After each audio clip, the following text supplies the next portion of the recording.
Well, hello everyone, and welcome back to Swordland, where last episode we decided to create the Bergia Special Autonomous Zone, uh, so that the Bloods can have some democratic representation. That will hopefully stop the violence.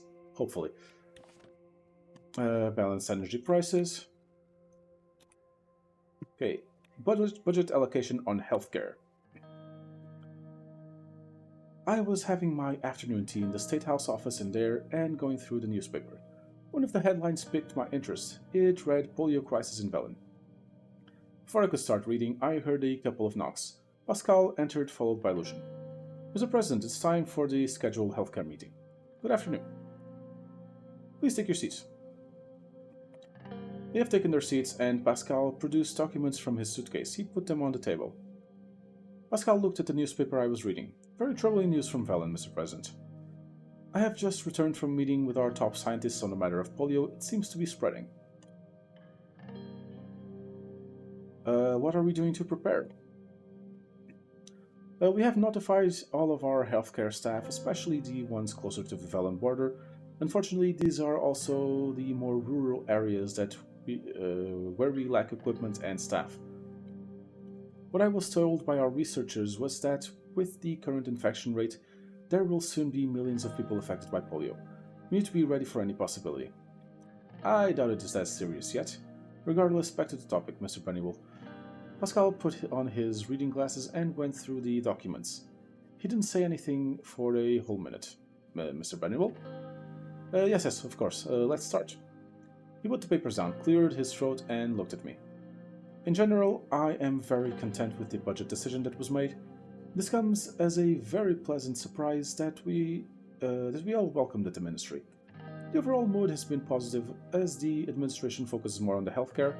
I am excited about what we can achieve with the allocated funds.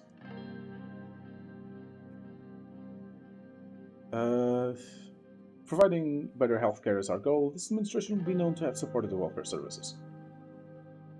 I personally invested to solve the horrible infant and maternal death rates along with their requests. As you know, I have been preparing new privatization program. Nope, not even gonna consider it.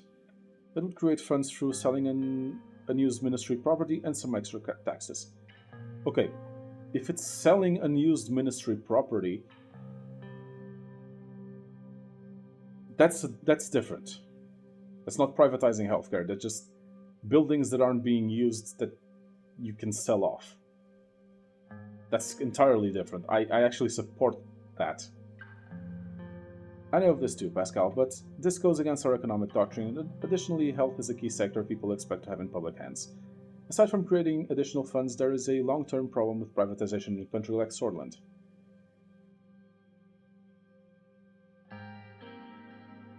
Yeah, there might be structural issues, especially due to private greed and market manipulation. Also, in a country where most people don't have access to quality healthcare, I do agree that there is some concern there, but the benefits of competitive and quality services is greater. This is not Arcasian or Lesbia, you are talking about Scotland, in which the healthcare is free for now. We have people who have their lives depending on a service that is free to them. Messing with that structure will definitely hurt us politically in the future, that I know for sure. But the choice is yours, Mr. President. No, you see, because you're talking about two different things. Because privatizing parts of the healthcare sector, I am completely against. Selling off unused ministry property, that I am for. If you can't, if you have unused property and you can't find a use for it that would serve the public good, then by all means sell it. We'll keep the healthcare in state control. Don't allow any private involvement that could endanger core health services. As you wish, the health services shall remain in public hands. Good choice. Now let's get to the big questions of how we will spend the extra funds dedicated to the Ministry of Health. I urge you to consider these proposals. We could build new hospitals where necessary, divert funds to increase the salaries of our health workers, or invest in enhancing the existing treatment facilities in rural areas. Each of these options presents a unique path toward improving healthcare access and quality in Swordland. Um, Ideally, I want to do all of them, but if we invest in rural health care, it will take pressure out of. It will hopefully take pressure out of the hospitals. Improving treatment in rural areas is a must. It would prevent mistreatment, diseases, and sickness, especially with the polio epidemic coming in. The sad reality is that our rural clinics are woefully outdated, ill-equipped, and understaffed. This stark disparity between urban and rural healthcare is a major contribution to the high maternal mortality rates and the prevalence of other diseases in our rural communities. Addressing this issue is one of my key objectives in this term, and I believe overall an overhaul of the rural healthcare infrastructure is a critical step in that direction. We're seeing an uptick in minor outbreaks in specific regions. It's largely due to outdated facilities that lack proper hygiene standards and equipment. Yes, we can proceed with the decision, Minister Benewell. In my book, The Unfortunate Man, I depicted the hardships of poor mining family in a vivid illustration of the stark health inequalities of our society. As a Minister of Health, I strive to rectify these disparities. Therefore, I believe improving treatment in rural areas should be our course of action, Mr. President. Yes, I've already made the decision. It would be best to consider the political advantages of each one, as well as the practical advantages before making a decision. I just made the decision, for fuck's sake. A few minutes went by in contemplation as the moment to make a decision came near. Improve rural treatment by hiring health staff and upgrading equipment in rural areas. New contracts for improvements will be drawn up immediately. Well, that wraps up our discussion for now. Very well, fruitful meeting nevertheless, nice and short. Thank you for the meeting.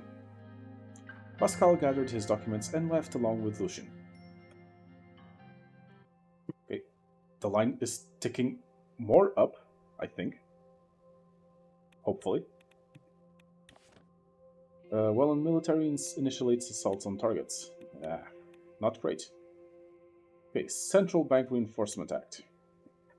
Central Bank Reinforcement Act, GNA, intends to bolster strength and stability of Swordland's national currency and bolster the overall economy. Section mandates the accumulation of foreign exchange reserves by buying foreign currencies, especially those of Swordland's main trading partners. The central bank can exert more control over the value of our currency. Adoption of a prudent fiscal policy by reducing the national debt and limiting budget deficits. The country can present itself as a more stable economy entity, attracting. Yeah, sure. Propose increased legal and informational support for industries with high export potential. Why does the budget control thing cost money? Sure. In for a penny. Okay, let's talk with the Liberals, if I'm not mistaken. Preparation for the new constitution were nearly complete. Soon we were going to propose it in the Grand National Assembly, a huge step for our administration. But we desperately needed more support. That's why I had invited Franz Richter for a chat about the upcoming vote. He and his party were the key to our success. We met in the presidential office, and by the end of the day he arrived in his signature navy blue suit and handed me a box of famous Arcasian chocolates before settling down on the couch. You're a fan of Arcasia, aren't you? No, thank you for the gift. Oh, it's nothing, Mr. Wren. He took a folder from his briefcase and flipped it open. I could see the scribbles he'd made in the margins of my draft proposal. I have to say, I'm surprised by this proposal you've prepared for the new constitution. I really do not understand your reasoning behind some of the changes. What parts don't you understand? I don't know where to begin. You are expanding the Member of Honor law to give yourself immunity after your term. No, I'm giving all presidents immunity. Your proposal has turned into a power grab. How are you calling this a democratic package?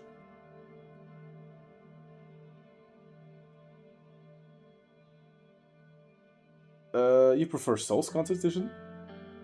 They're all necessary to maintain stability. Necessary? What kind of an excuse is that, Mr. President? And you're saying this while you're begging me for my party's support.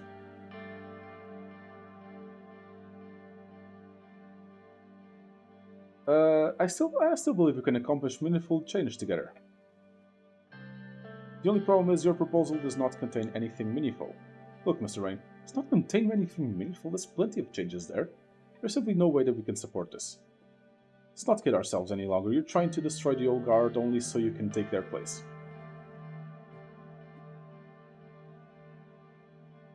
Come on, Mr. Richter, I'm sure we can agree on something. I don't see anything to agree on. Your so-called democratic reforms will not silence the opposition. It's time to finally accept that real change will never come from the USP. Fuck! If we can't negotiate with the liberals, there's no way we're passing the Constitution. Shit. I'm sorry to disappoint you, but you'll find no support from me or my fellow reformists. If there's nothing else you'd like to talk about, I'd like to get along. I mean, you're not going anywhere before we have a deal. Please calm down, Mr. President. You're making a fool of yourself. He stood up. It's getting late. I must be going. Good luck in the assembly. Yep. This run is fucked. We lost. Pack up your bags. We're not passing the reforms. We lost this run.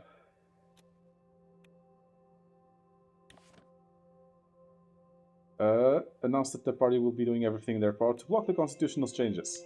Fuck. Yeah, we're fucked. We are completely fucked.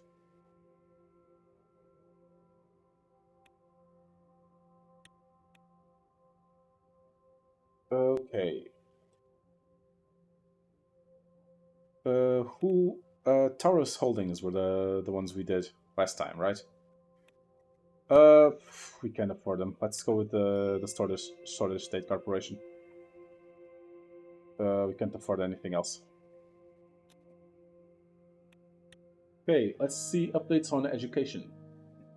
After a meeting with the rector and a brief tour of the University of Valgan, we gathered in a room with Kara. The entire campus was visible from the windows. Students were reading books, studying, and having picnics under the trees. It reminded me of my own times in Latchhaven Business School, at least the more carefree moments. Reminiscing about the past. How were your university years? The usual story. A few friends died, a couple of them missing after the coups. Oh, and I was almost arrested once.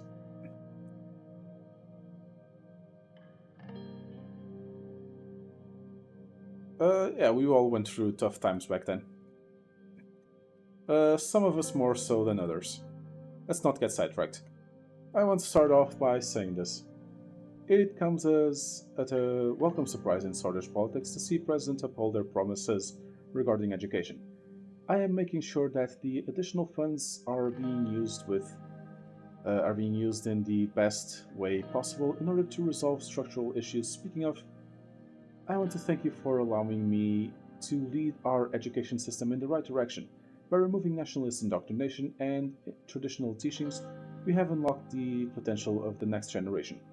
The students of now will thank us for the future President Reign.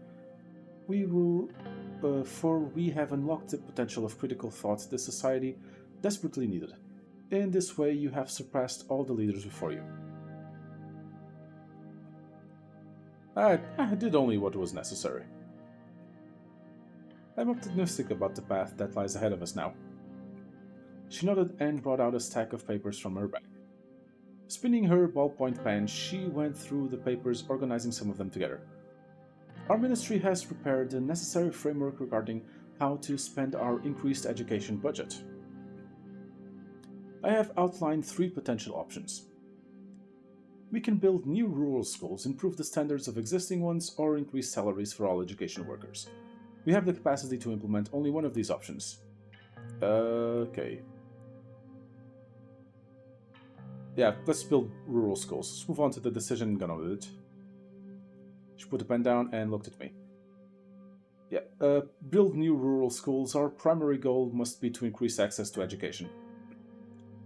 It feels gratifying that we are finally serving the people directly. I will pass it down to the ministry. That's all there is for now.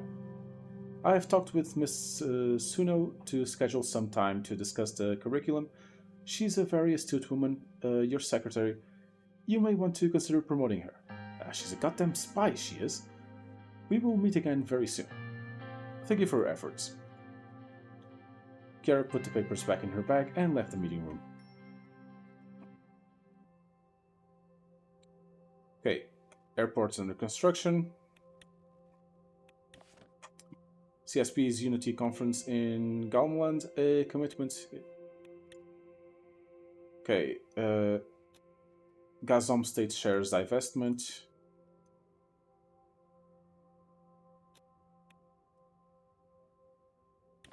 Ministry of Justice files Arson v. Swordland concurrence. Current curriculum in schools. Okay, let's check with Gazom. Given the financial landscape revealed by the Gazom report, a strategic decision on the divestment of our shares in Gazom looms. It's now possible to consider selling an amount of our stake in the company or keep our shares for potential future profit share.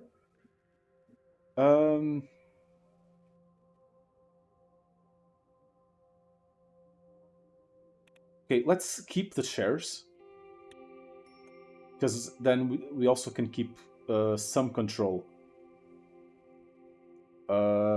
It's better to keep control of the company than it is to cash out. If you're a government, if you're a private investor, it's very often better to cash out. But governments have different priorities when investing in companies. The interest is not the company itself, it's the economy as a whole. Chiara had scheduled a short meeting at the Ministry of Education to discuss the current curriculum taught in schools. The ministry building was located in the government district right next to the Ministry of Health. It was a tall, narrow, and wedge-shaped like a slightly open book. Near the front gate, there were many statues of old renowned scientists and thinkers. The largest, of course, was Artvin Einstein, the greatest scientist of all time.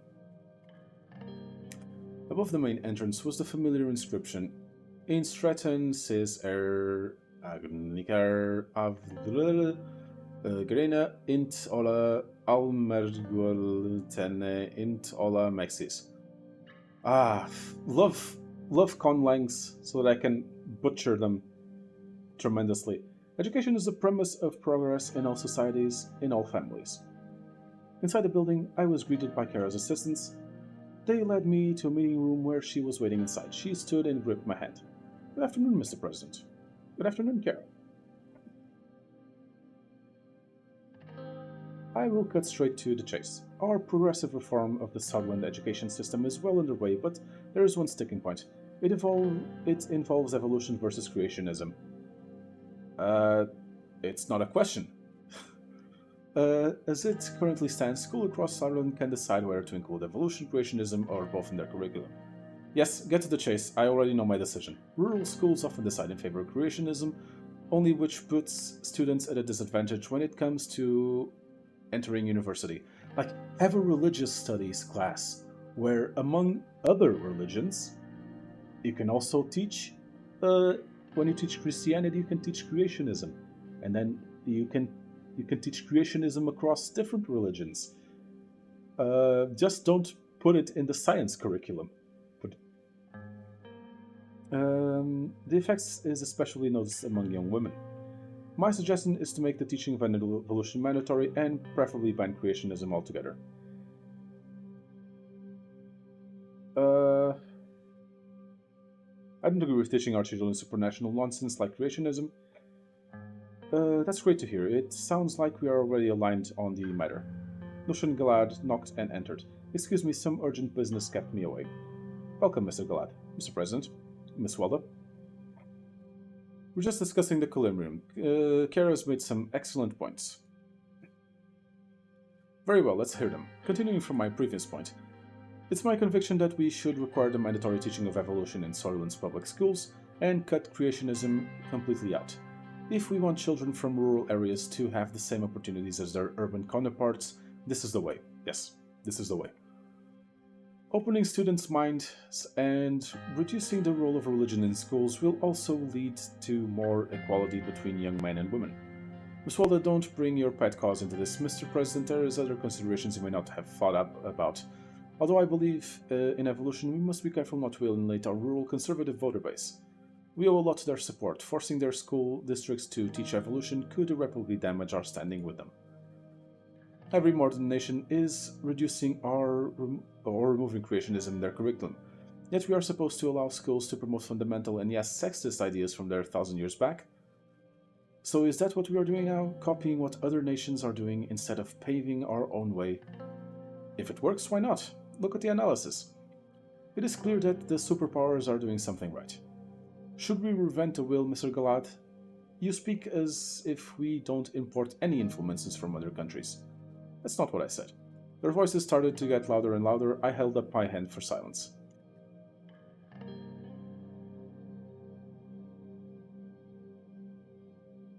Evolution is the way forward. Creationism has no place in the public school curriculum. Thank you. As I said, it's the only way to produce new generation of thinkers. There are other methods of bringing Sorland forward, ones that don't sever our ties with an entire voter base. Kara looked me in the eye. Is this your decision? It's your decision. Don't forget, future generations of Swordish young youth are counting on you. Yes, creationism is banned. Only evolution will be taught in schools. As your chief strategist, my job is to advise you on the political landscape, and I can guarantee you this one too as well. Sometimes there are more important things, Mr. Galad, like ideals. They turned and looked at each other. Lucian lifted his eyebrow, and Kara held his gaze for a couple of seconds. Held her gaze. The meeting ended shortly after. Well, hopefully that doesn't bite me in the ass too much. Trade deal update.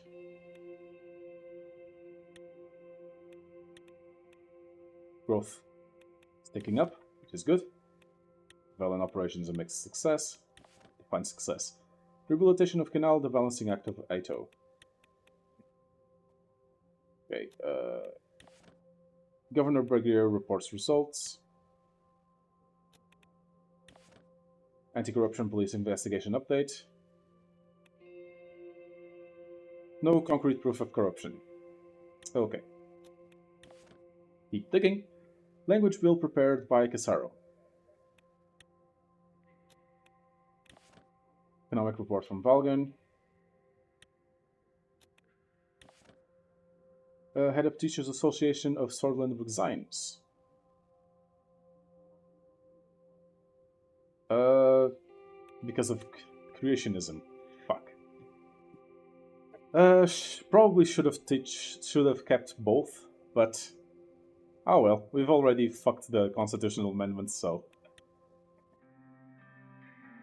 Surge drove us to the city of Jen, the stronghold of Swordish nationalists, for an event organized by the opposition's party to discuss current events. In reality, it was probably a publicity stunt to show Swordland that the leaders of the assembly could sit around the same table. The National Front Party, which governed the city, undoubtedly had the biggest hand in the organization. Seriously, this was organized by the fascists?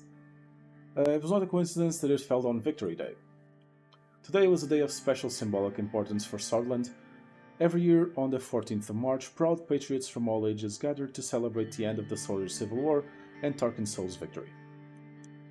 Yen had survived one of the worst atrocities of the war, and its Victory Day celebrations were the most jubilant in all of Swordland. Originally, only Peter and I were scheduled to attend, but after learning about new developments with Ishval Ersen case, Nia Morna was invited as well. Representatives from both PFJP and NFP had told us that they wanted to talk about the case in more detail. Nia departed Whole Sword first. Peter and I left on our own a little later. Peter was sitting next to me in the presidential car, skimming through the morning newspaper in silence. Suddenly, Serge rolled down the soundproof window. Mr. President, Mr. Vice President, we are about to arrive at Yen Center of Culture. Miss Morna had already arrived and she will be waiting for you. Barry raised his head and looked out the window. He folded the newspaper and laid it beside him. Well, that was too comfortable of a drive to have been this fast. See, wasn't joking. Serge is the best. No kidding, my driver Sveta can't hold a candle to him. Although I sure wouldn't mind navigating her dangerous curves one day. Fuck's sake, better. When can I fire you? Seriously, when does the espionage scandal trigger so I can fire you? I should ride with you guys more often. I can't believe I could actually read on the go. You're embarrassing me, sir. I'm no special man. It's the Cadillac. Serge took a left turn and drove through the tiny streets of Jen. The city looked surprisingly clean and well maintained. There was no sign of the destruction the city suffered during one of the heaviest battles of the Civil War. We slowed down in front of a colorful plaza overlooking a massive concrete building with a giant sign that read Yen's Center of Culture. Looks like the NFP mayors have really transformed the city. Wasn't this an abandoned warehouse for the longest time? I believe it used to function as a rebel militia base during and a little while after the Civil War. Oh right, the Black Battalion. It's been a while since I heard that name. Sorry to bring it up, may it never be spoken again. Serge stopped the car and went outside to hold our doors. Here we are, sirs. I hope you have a great day. We got out of the car and walked towards the entrance of the building. Every spot around us was decorated with flags of Swordland. The comically large amount of flags almost fully enveloped the building around the plaza in maroon, white, and gold. At the entrance, Casaro Kivner, the head of the National Front Party, was waiting for us in his iconic brown suit, watching the sky. Look at this guy, so full of himself. How did this clown convince the PFJP to have a trilateral talks with them anyways? Probably the same reason why we're here. It's Victory Day, remember? How can I forget? Lucian nagged about the importance of the day for 20 minutes straight. Broke my soul. Seeing us arrive, Casaro approached us with a smile. Thank you for being here in this glorious day, Mr. President, and you, Mr. Vice President. As a former mayor of Yen, it is an honor to welcome you to this fine city. Maybe you should run for local office and get out of my fucking face. Let's be civil. Thank you, Mr. Kiener. Shook hands.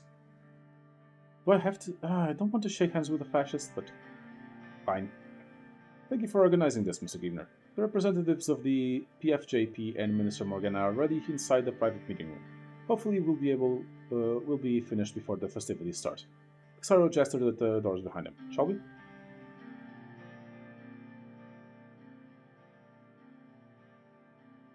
Before we go, is there any way we can discuss how you can help us with the constitutional changes? I'm afraid not. Besides, this is neither the time nor place to have such a conversation. So be it. I had to try, even though I knew they wouldn't. Of course, I'm not saying nothing can change. The results of today's meeting can still possibly influence some of our members. Let's just go inside now. Please follow me. We entered the building and walked through a massive conference hall until we approached the door towards the back of the building. We have the meeting here. Casaro opened the door for us, and we entered the meeting room. PFJP leader Franz Richter and his deputy Manoli Suhail was already seated at the left side of the table. As soon as we entered, Nia came to greet us. After showing our seats, Casaro sat down next to his deputy, Remus Holstron. This is such a meaningful day. Thank you for coming here on behalf of your parties. But despite the festive atmosphere, we and the PFJP want to raise a few important concerns about the worrying state of affairs in Swordland. Casaro stopped for a moment to check his notes. Very worrying indeed. Mr. Richter and his analysts have been working on an analysis of the blood problem. As soon as they brought it up, we gave our support without reservations. The blood problem? Ah, yes, the bloodish question. Of course, Mr. Hull. I'm sorry to interrupt, but the analysis is about racism and radicalization in Swordland, and our main topic is the case of Erson v. Swordland. Please don't try to spin it. Of course, Miss Suhail. Mr. Holstrom, just wanted to point out that this analysis was focused mainly on topics related to the Bloodish people.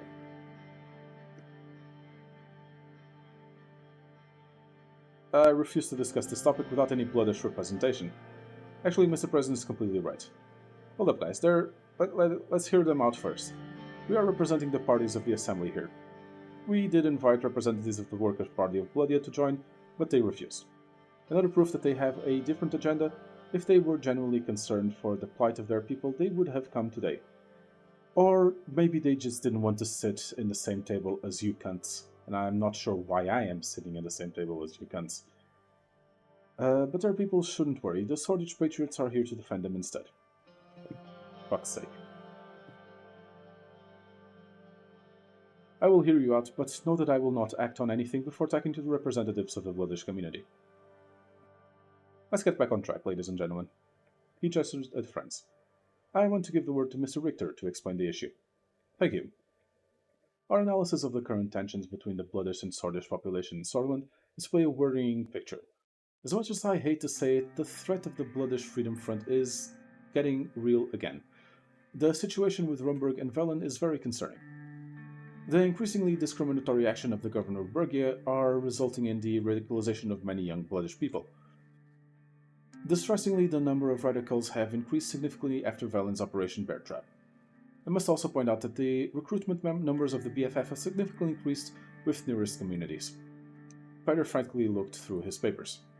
That is correct. The reports show that 39 nearest sanctuaries in Bergia are now classified as red threats by the authorities. Many priests in the region are also suspected of having ties to the BFF. The Religious Harmony Bill would have directly crippled this network they established within our sanctuaries. As the threat of BFF poses a direct one, this issue requires direct action that would bear direct results. I'm disappointed by the lack of action taken by the USP administration.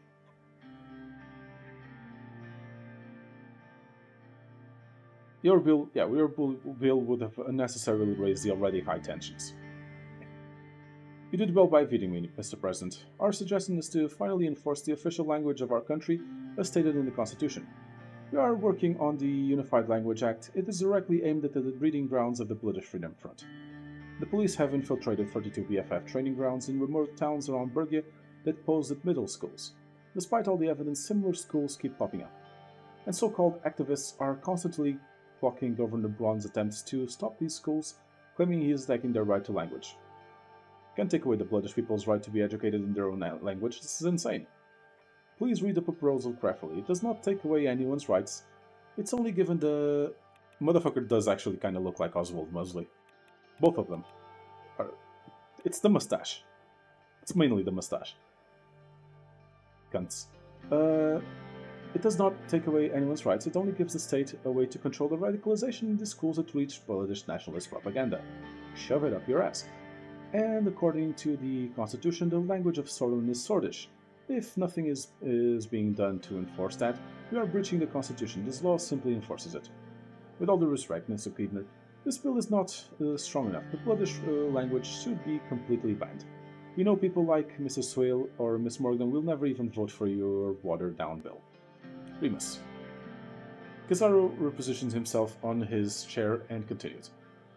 True, it does not ban Bloodish language or Bloodish education, it will instead make Swordish mandatory to learn for everyone living in this country. This will only decrease the tensions in the long term. I'm pretty sure Swordish is already de facto mandatory to learn. But have at it, you fucking asshole. That's a fair point. However, the wording of the bill is far too vague to work as intended. It gives the government too much power over educational institutes. I disagree. The language is quite clear, and it is in line with the Constitution.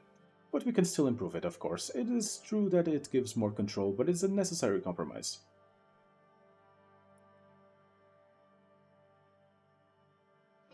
I don't see how this helps with the situation. It doesn't. It's simple as that. The PFJP will not allow this bill to pass the Assembly. Let's not make statements like that the party hasn't agreed on yet. Seriously? Fuck. Scratch a fucking liberal. Am I right? Manoli looked furious. She opened her mouth to respond, then read the room and closed it again. As if the PFJP has the influence to change the outcome. If I may continue with our analysis, The situation is also connected to Rumburg, as everybody knows. In the case of a future incursion, BFF forces in Sorland could become an existential threat. Uh,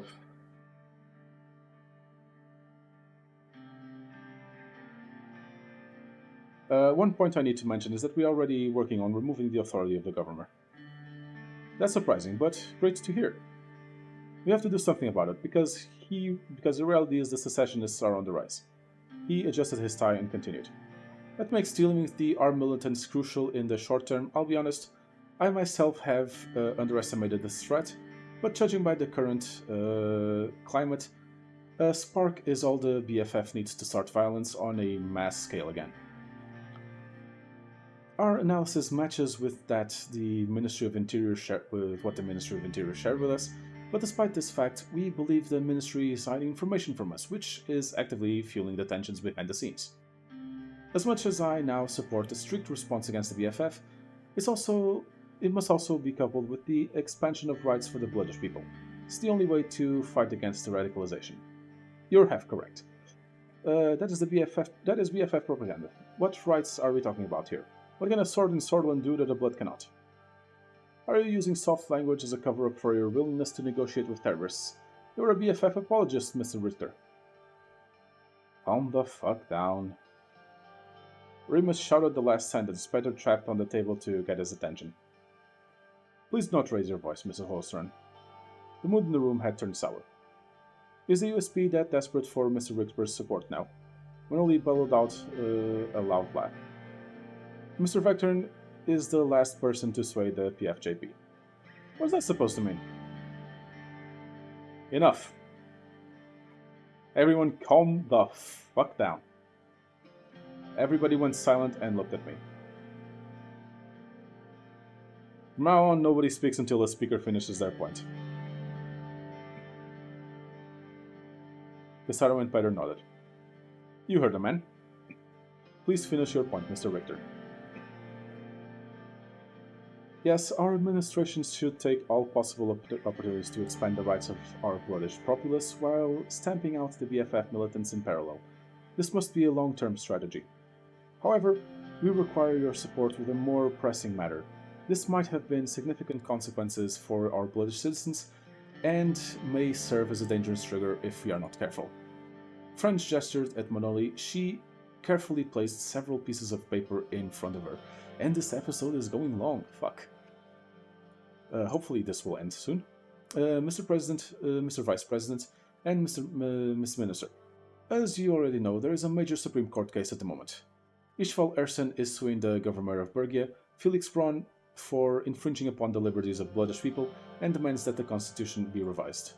Because of the argument and the implications, Felix Braun and consequently the very constitution of Sorland is under trial. The fact is, he needs to be punished and the constitution must be reviewed. This is a whole new can of worms that is going to take some time, and the episode has already gone long, so we will continue this conversation on the next episode. Thank you all very much for watching. As always, I have been Pope. Please do remember to like, comment, and subscribe. I will see you all next time.